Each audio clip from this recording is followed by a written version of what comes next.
Sure, but he spoke to challenging people at the door, asking questions, establishing what their business is, who they are, Right. a visual inspection, because there is established in all of these crises a pattern of agitated appearance, out of place garb, these kind of things that you can gauge the threat level upon visual inspection.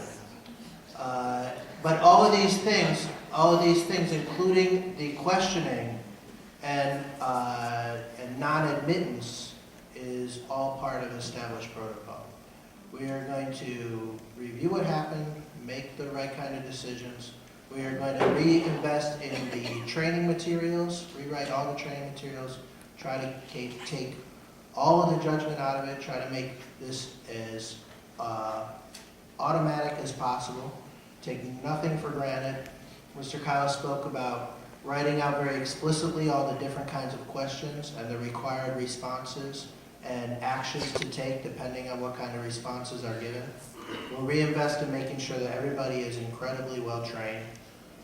If there's human error, we have to look at what kind of training is in place, what kind of culture do we have, what the pattern of expectations have been. You know, we're looking at this as something that is systemic.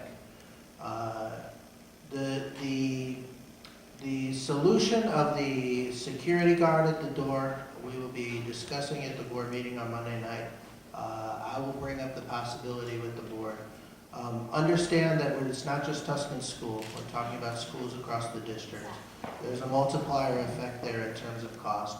There's also a community value question. I've gotten several emails, as many as expressing concern about the reporter coming in.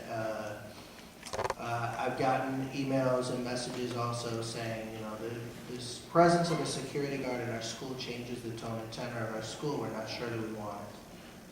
So there are mixed feelings here, and there are cases of a security guard alone is not a sufficient solution. I also just want to get to the question of what's happened since last year. We have repeated collaboration with the police.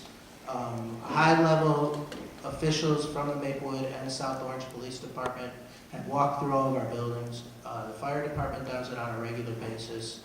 As you know from your children's experience, the nature of the drills that have to be done twice a month has changed. They're now only every other fire drills. Just a couple years ago, everyone was a fire drill. The nature of the active shooter drills, the bomb threat drills, all those drills is constantly changing, and we are constantly updating and vetting and debriefing on all of the drills with police and law enforcement officials. We also have had active shooter drills. We do those on weekends because they can be very frightening. They're police with drawn weapons in our schools. We've done that in a couple schools. Our commitment to the police department is to be a little reticent to share all the detail because how we do that, when we do that, and everything is there's a security concern with release of that detailed information. So if the question does boil down to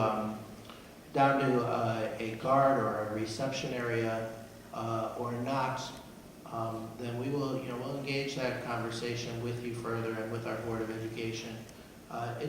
That's a big kind of choice to make and will be well considered. So then why do you